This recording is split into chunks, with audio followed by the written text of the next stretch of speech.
Hello students. Students of class 12th some of the students were complaining that they are unable to connect with us on the Zoom classes, and that is why we thought of sending the same chapters and explanations to you through some small videos. But children, I must say that the efficiency of a class which you can get in the Zoom class will not be there in these videos, because there we have connectivity with each other. So this is my request that if you are anyhow able to convert yourself into the Zoom classes, that would be the best, because you will be able to attend proper live classes with a particular timetable. Now children, I am continuing with the chapter number 2, the low spring. So we're going to continue with the same chapter. In this chapter, first let us understand the concept behind the chapter. Why the chapter being given the name Low Spring? What is the meaning of the word spring? Spring is a season, and spring is one of the seasons which is considered the best season out of all the seasons. And when we add the word lost with it, it means that the best season is lost. And now let us replace the word spring with childhood. So it becomes lost childhood. In the same manner as spring is the best season, childhood is considered the best age of a human. In class 9th you would have all read a poem, 7 ages, and out of those 7 parts of the ages, childhood is the one age which is considered the most adorable part of a human's age by everyone. But if I add lost into it, that means that the best part of your life is gone, because you lost your childhood. Is it possible to lose the childhood? No, it is not. That age group would remain same, that consistency would remain same, the flow of the ages will go accordingly. Then how can we lose childhood? Childhood is not lost, but the pleasures of the childhood are lost. Why do we call it the best part of the age? Because there are no worries, there are no tensions, you completely dependent on others, there is somebody to look after you, and that is why you really adore that age. But there are some children, some unlucky children, who are deprived of this pleasure, who are unable to enjoy that childhood, because due to the poverty, due to the lackness of facilities and awareness, the parents are unable to give them that pleasure of the life. The children are not able to go to the school. These children does not get proper diet. These children are not pampered by their parents. In fact, they sometimes need to come up to extend their help to earn the livelihood for the family. In fact, sometimes they are taking care of their younger ones in the family. They are supporting their parents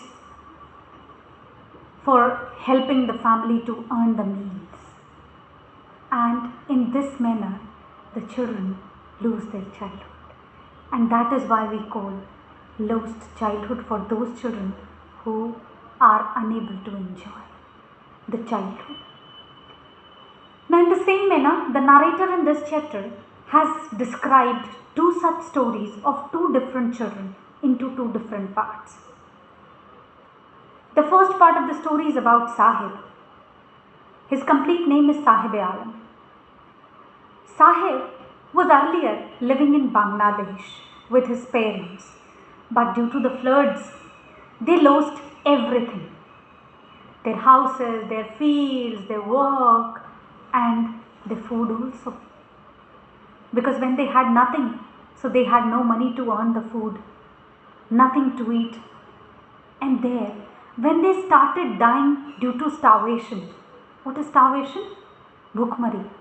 When the people in Bangladesh were dying due to hunger, due to thirst, they didn't have anything to eat, no solutions was there, so they shifted to India.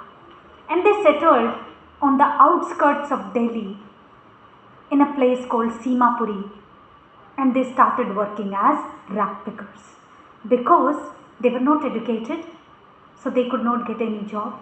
They had no money to start with something, so they started working as rag pickers. And people who are living into Simapuri from last so many years are working as rag pickers. Sahib, along with other children of his age, who are giving support to the family to earn the livelihood, roam around the streets picking rags so that they can give a helping hand to their parents to earn the livelihood. The narrator saw these children many times, and one day she could not resist herself. She came to them and she asked them that, why don't you go to the school? And the children replied that, madam, because there is no such school around us, which is giving them free education, which is giving them education without books, without paying fees. And the lady, just out of fun, said that if I build such a school, they said, madam, we will come to school. Now after some days, again they encountered each other, and this time, surprisingly, the children came running to the narrator and said, madam, is the school ready? And the narrator felt really embarrassed because she thought that just out of fun I promised them something and they took it seriously. In the same manner, she felt that how the other people must be giving them such promises which are never fulfilled. She meant to say that the politicians, the government is making so many such promises to these poor people which are never fulfilled. And then she looked at them. They were all barefoot. She asked them the reason for being barefoot also. नंगे पाँव क्यों हो सब? सबने कारण बताए. One said, ma'am, I do have slippers, but my mother doesn't give them to wear. One said, I don't have. Other said, I do have, but of two different colors. That means he would have taken two from anywhere. And one said that, madam, he was Sahib. He said that, madam, it is my dream to wear a good pair of shoes. So you can well imagine the conditions of these children who dream of wearing a pair of shoes. Alright children, I am going to continue with this chapter into my next video. Until then, you kindly go through the chapter, read it, and then we'll connect with it. Thank you.